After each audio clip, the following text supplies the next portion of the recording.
আসলে কি, মৃত্যুকে কেন এবং কিভাবে সৃষ্টি করা হয়েছে? আসসালামু আলাইকুম ওয়া রাহমাতুল্লাহ। প্রিয় দর্শক, মানুষের জীবনের এক আদিম রহস্যের নাম মৃত্যু। অমোঘ, অজ, অনিবার্য, চিরকালীন বিস্ময়, কারো কাছে সে চূড়ান্ত আতঙ্ক। তাই সৃষ্টির শুরু থেকে মানুষ বুঝতে চেয়েছে মৃত্যু আসলে কি।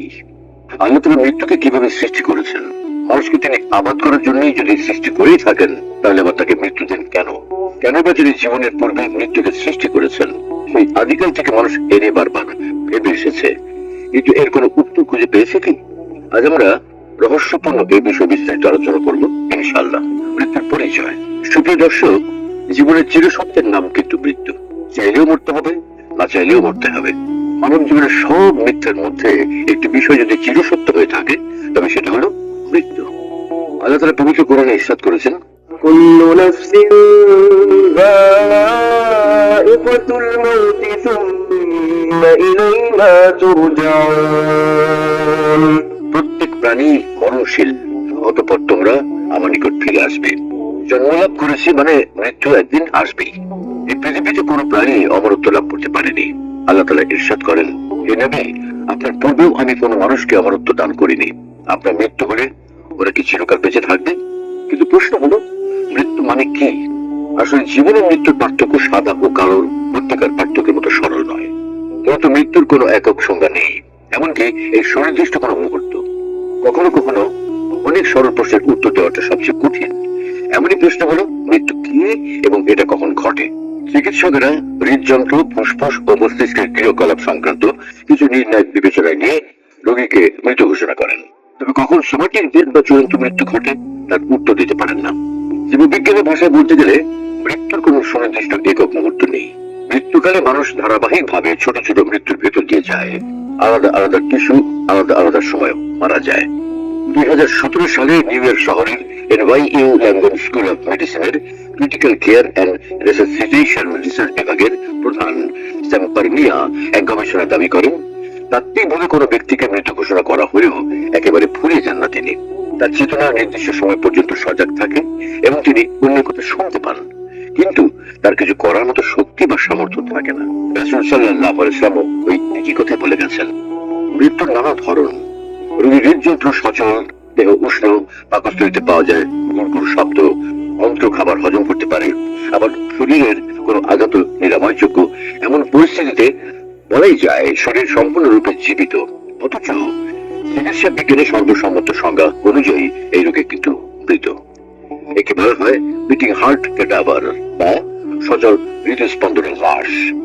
অন্য কথায় একে ব্রেন ডেড বা মৃত মস্তিষ্কের লাশও বলা হয়, যার রক্ত সঞ্চালন সহ শরীরের অঙ্গ প্রত্যঙ্গ সচল। শতাব্দীর পর শতাব্দী ধরে সৈন্য, কসাই এবং জল্লাদের দেখেছেন শিরোচ্ছেদ বা দ্বিখণ্ডিত করার পরেও শরীরের বিভিন্ন অংশ আপনা আপনি কাঁপছে। লাইফ সাপোর্ট আবিষ্কারের অনেক আগে 19বিংশ শতাব্দীতে চিকিৎসকেরা শ্বাস প্রশ্বাস বন্ধ হয়ে যাওয়ার কয়েক ঘন্টা পরেও হৃদস্পন্দন চালু রয়েছে এমন অনেক রোগী পেয়েছেন। এর কারণ হলো লাজারাস রিফ্লেক্স।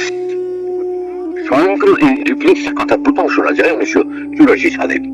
এই রিফ্লেক্সের কারণে অনেক সময় মৃত ব্যক্তি শোয়া অবস্থা থেকে বসে পড়ে, হাত উপরে তুলে আবার নিচে ফেলে দেয়। বেশিরভাগ রিফ্লেক্স মস্তিষ্কের মধ্যস্থতায় ঘটে থাকলেও এই রিফ্লেক্স হয় শীত দ্বারার মধ্যে দিয়ে।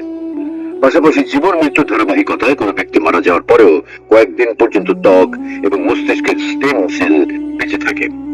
পেশির স্টেম সেল মৃত্যুর 2.5 সপ্তাহ পরেও জীবিত পাওয়া গেছে। এমনকি শেষ নিঃশ্বাস নেওয়ার পর দীর্ঘ সময় পর্যন্ত আমাদের জিন বেঁচে থাকে। নিউরোলজি অ্যান্ড মেডিসিনের প্রফেসর জেমস বার্নার্ড বলেন, কোন ধরনের লাইফ সাপোর্ট না থাকা কোনো ব্যক্তির হৃদস্পন্দন বন্ধ হয়ে গেলে বা শ্বাস প্রশ্বাস বন্ধ হয়ে গেলে বা কয়েক মিনিট রক্ত সঞ্চালন বন্ধ থাকলে তাকে মৃত ঘোষণা করা হয়। এটা মৃত্যুর প্রথাগত বা প্রচলিত ধারণা। এরকম আরো ধারণা রয়েছে, তবে মৃত্যুর কোনো সুনির্দিষ্ট মুহূর্ত নেই বা এমন কোনো সুনির্দিষ্ট একটি মুহূর্ত নেই যখন একজন ব্যক্তি সর্বাঙ্গ একসঙ্গে মারা যায়। মৃত্যুর আগে শরীরে ধারাবাহিক ছোট ছোট মৃত্যু ঘটে। কেনেডি ইনস্টিটিউট অফ এথিক্সের রবার্ট ভিচ বলেন, মৃত্যুর সংজ্ঞা নির্ধারণ করা মূলত একটি ধর্মীয় বা দার্শনিক প্রশ্ন। জীববিজ্ঞানের ভাষায় প্রাণ আছে এমন কোন জৈব পদার্থ বা জীবের জীবনের সমাপ্তি হলো মৃত্যু। তাহলে জীবনটা কি? গবেষকগণ বলেন, জাগ্রত সময়ের অনুভূত চেতনার সমষ্টি জীবন। আর আল্লাহ তাআলা এই মৃত্যু এবং জীবন উভয়টি সৃষ্টি করেছেন। যেমন সূরা মুলকে ইরশাদ করেছেন, মহামহিম ওই সত্তা যিনি সৃষ্টি করেছেন মৃত্যু এবং জীবন, যে কে তোমাদের মধ্যে কর্মের শ্রেষ্ঠ তা পরীক্ষা করেন। মৃত্যুকে কিভাবে সৃষ্টি করা হয়েছে? এই আয়াত থেকে বোঝা যায় আল্লাহ তাআলা মৃত্যুকে সৃষ্টি করেছেন, যেভাবে তিনি জীবন সৃষ্টি করেছেন। কিন্তু তা কিভাবে করেছেন? এক অজ্ঞাত সূত্রের বর্ণনা মতে আল্লাহ তাআলা মৃত্যুকে সৃষ্টি করে 70,000 জিনজির দ্বারা আবদ্ধ করে 70,000 পর্দার আড়ালে রেখে দিয়েছিলেন। সেই জিনজির এত বড় ছিল, একটা তেজি ঘোড়া সহস্র বছর পাড়ি দিলেও তার একটি প্রান্ত অতিক্রম করতে পারবে না। ফেরেশতাগণ কেউই ভয়ে সেই জিনজিরের কাছে যেত না। সুতরাং মৃত্যু যে কি জিনিস তারা সেটা জানতো না। একদিন আল্লাহ তাআলা সকল ফেরেশতাদের ডেকে মৃত্যুকে পর্দার আড়াল থেকে উন্মোচন করলেন। কিন্তু ফেরেশতাগণ মৃত্যুর ভয়ানক আকৃতি দেখে ভয় কাঁপতে কাঁপতে অজ্ঞান হয়ে পড়ে থাকলেন। তারপর মহান আল্লাহ 1000 বছর পর ফেরেশতাদের জ্ঞান ফিরিয়ে দিলেন। ফেরেশতাগণ জিজ্ঞাসা করলেন, হে আল্লাহ, এর থেকে বড় কিছু কি আপনি সৃষ্টি করেছেন? তখন মহান আল্লাহ বলেন, আমি মৃত্যুকে সৃষ্টি করেছি এবং আমি এর চেয়েও বড়। পরের ঘটনা হলো, আল্লাহ তাআলা আজরাইল আলাইহিস সালামকে বললেন, হে আজরাইল, আমি তোমাকে মৃত্যুর উপর ক্ষমতা দান করলাম। তখন আজরাইল আলাইহিস সালাম বলেন, হে আল্লাহ, আমার কি এমন ক্ষমতা আছে আমি মৃত্যুকে আয়ত্তে রাখতে পারি? তখন আল্লাহ তাআলা আজরাইল আলাইহিস সালামকে মৃত্যুর চেয়ে সহস্রগুণ শক্তি প্রদান করলেন। পরে আজরাইল আলাইহিস সালাম মৃত্যুকে স্বীয় ডান হাতের মুঠোয় আবদ্ধ করে ফেললেন। আর তখন থেকে আজরাইল আলাইহিস সালামের নাম হলো মালাকুল মউত, অর্থাৎ মৃত্যুর অধিপতি। তারপর মালাকুল মউত আল্লাহর কাছে আবেদন করলেন, হে আল্লাহ, আপনি আমাকে যে ক্ষমতা দিয়েছেন আমি আসমান ও জমিনের সর্বত্র ঘোষণা করতে চাই। আল্লাহ তাআলা মালাকুল মউতকে অনুমতি দান করলেন। তিনি বজ্র নিনাদে তা ঘোষণা করলেন। সুতরাং আমাদের কারো মৃত্যু হলে আমরা যাতে আজরাইল আলাইহিস সালামকে দোষারোপ না করি, কারণ তিনি যে আমাদের জান কবজ করবেন তা আল্লাহর আদেশে আগেই ঘোষণা করে দিয়েছিলেন। বর্ণনাটিতে আরো জানা যায়, আজরাইল আলাইহিস সালামের 4টি মুখ ও 4টি পাখা আছে। সম্মুখ দিক দিয়ে ভালো মানুষদের জান কবজ করেন, ডান দিকেরটি দিয়ে পাপী, বাম দিকেরটি দিয়ে মুনাফিক এবং পেছনের ভাগ দিয়ে কাফের মুশরিকদের জান কবজ করেন। এছাড়াও তার রয়েছে 4টি বিশাল পাখা। প্রত্যেক পাখায় অসংখ্য পালক আছে। আর প্রত্যেক পালকে এই পৃথিবীতে যত মানুষ আসবে তাদের হাত মুখ গজায়। জান কবজ করার পর আবার তা বিলুপ্ত হয়ে যায়। তিনি সপ্তম আসমানে বিরাজমান। তিনি যে আসরে বিদ্যমান রয়েছেন তার টেবিলের পায়ার সংখ্যা 70,000। সপ্ত সমুদ্রের পানি ওনার মাথায় ঢালা হলেও সেই পানির এক ফোঁটাও তার শরীর দিয়ে মাটিতে পড়বে না। এটা চিন্তা করে দেখুন তো, এই বিশাল আকৃতির ফেরেশতা একদিন আমাদের কাছে আসবেন আর বিবাহিতদের বিধবা করবেন, পিতা মাতাকে সন্তান হারা করবেন, ছেলে মেয়েদের এতিম করবেন। কারণ আল্লাহ তাআলা বলছেন, তোমরা যেখানেই থাকো না কেন মৃত্যু কিন্তু তোমাদেরকে পাকড়াও করবেই।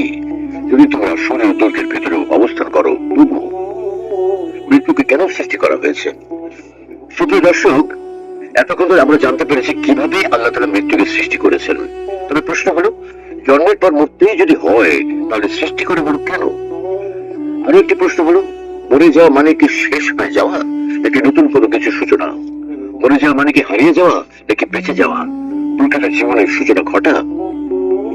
মৃত্যু মানে ইহলৌকিক জীবনের ইতি টেনে পরলৌকিক জীবনে প্রবেশ করা, রূহ বা আত্মার জগতে স্থানান্তর, ক্ষণস্থায়ী জীবন থেকে চিরস্থায়ী জীবনে যাত্রা। মৃত্যু মানে জীবনের রূপান্তর। মৃত্যু হওয়া মানে হারিয়ে যাওয়া কিংবা শেষ হয়ে যাওয়া নয়, বেঁচে যাওয়া কিংবা চিরস্থায়ী জীবনে প্রবেশ করা। মরতে যখন হবে তাহলে জন্ম কেন হলো? এই জীবনে কেন এলাম আমরা? ভিন্ন একটি জগতে কেনই বা আবার যেতে হবে আমাদের? একটি জগতের জন্য মূলত এতগুলো জগতের সৃষ্টি, জন্মলাভ করা, আবার মৃত্যু করে ঢলে পড়া। যাত্রাটা অনেকটা এমন, মনে করুন আপনি সৌদি আরব যাবেন, উদ্দেশ্য হজ ব্রত পালন করা। বাসা থেকে বের হয়ে গাড়িতে উঠলেন, এয়ারপোর্টে গিয়ে প্লেনে বসলেন, এরপর সৌদি আরব পৌঁছে আবার বাস বা গাড়ি যোগে হোটেলে গেলেন। সর্বশেষ কাঙ্ক্ষিত উদ্দেশ্য সফল হলো, আপনি হজ ব্রত পালন করতে সক্ষম হলেন। প্রতিটি মানুষের প্রকৃত গন্তব্য আখিরাত। পরকালীন জীবনে আপনি কেমন থাকবেন না থাকবেন তার প্রস্তুতি স্থল এই পৃথিবী। পৃথিবী একটি যাত্রাপথ, যেন সামান্য ক্ষণের বাস যাত্রা বা উড়োজাহাজ ভ্রমণ। এর প্রকৃত উদ্দেশ্য পুনরুত্থিত হওয়া, উপরের জীবনে সফল হতে পারা। পুনরুত্থিত হতেই হবে, এটাই চিরসত্য। পবিত্র কোরআনে আল্লাহ তাআলা ইরশাদ করেন, আল্লাহই তোমাদের জীবন দান করেছেন, তিনি তোমাদের মৃত্যু ঘটাবেন, আবার তোমাদেরকে পুনরুত্থিত করবেন তিনি। পৃথিবী হলো দারুল আমল, আমাদের কর্মক্ষেত্র, আর আখিরাত হলো দারুল জাযা, সেটি প্রতিদানের জগৎ। এই দুটির মাঝখানে মৃত্যু হলো দারুল আমল থেকে দারুল জাযায় যাওয়ার দরজা। কর্মের জগতে রয়েছে কর্ম, রয়েছে অকর্মের অবকাশ। কর্মজগতের কর্ম আর অকর্মের ভিত্তিতে সজ্জিত হবে প্রতিদানের জগৎ। সেখানে থাকবে শুধু প্রতিদান, থাকবে না কোনো কর্ম বা অপকর্মের অবকাশ। এর স্বাদ হচ্ছে জীবন মাত্রায় মৃত্যু স্বাদ গ্রহণ করবে, আর তোমাদের কর্মফল তো পূর্ণ মাত্রায় বুঝিয়ে দেওয়া হবে কিয়ামতের দিন। এরপর যাকে জাহান্নাম থেকে দূরে রাখা হবে এবং জান্নাতে দাখিল করা হবে, সেই সফল কাম। আর পার্থিব জীবন তো ছলনাময় ভোগ ছাড়া আর কিছুই নয়। গোটা মানব জীবনটাই একটি পরীক্ষা কেন্দ্র, সীমিত প্রশ্ন, সুনির্দিষ্ট উত্তর। পরীক্ষা শেষে অপেক্ষমান চূড়ান্ত সফলতার হাতছানি অথবা শাস্তি। তাই আল্লাহ তাআলা বলেন, পুণ্যময় তিনি যার হাতে রাজত্ব, তিনি সবকিছুর ওপর সর্বশক্তিমান, যিনি সৃষ্টি করেছেন মরণ ও জীবন, যাতে তোমাদের পরীক্ষা করেন কে তোমাদের মধ্যে কর্মের শ্রেষ্ঠ।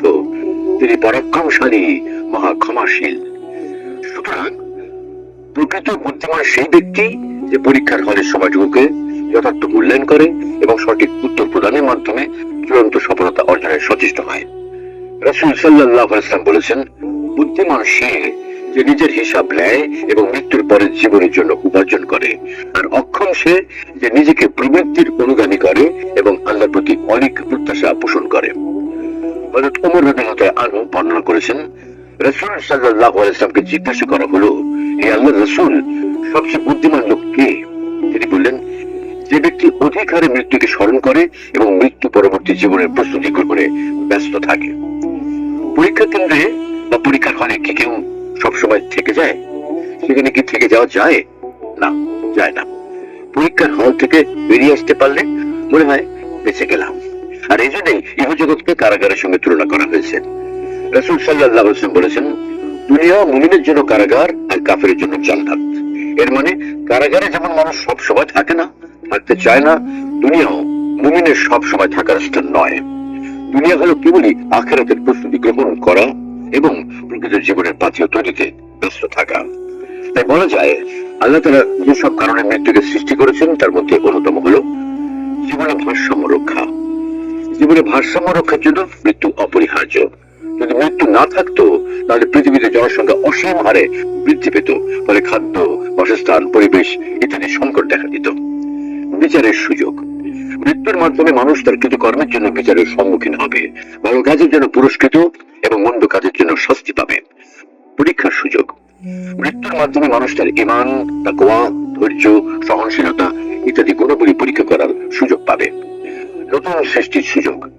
মৃত্যুর মাধ্যমে পুরনো সৃষ্টি ধ্বংস হয়ে নতুন সৃষ্টির সুযোগ সৃষ্টি হয়। আসলে প্রত্যেক ব্যক্তির জন্য দুইটি নির্ধারিত সময় রয়েছে। যখন প্রথম নির্ধারিত সময় উপস্থিত হয় তখন তাকে বিলম্ব করা যায় না এবং তাকে অগ্রসর করা যায় না।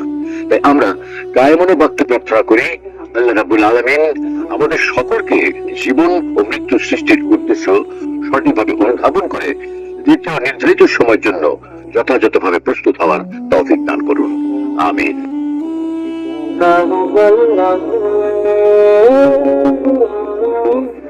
মহাবিশ্ব সৃষ্টির পূর্বে আল্লাহ কি করতেন? কবরের আযাবকে শুধু আত্মার উপরে হবে? ওগো কমলি ওয়ালা নবী সাল্লাল্লাহু দোয়া কি মানুষের ভাগ্য পরিবর্তন করতে পারে?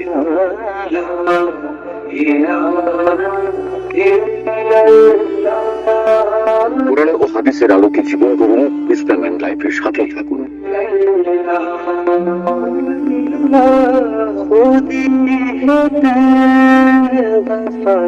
Islam and life, ultimate path of light.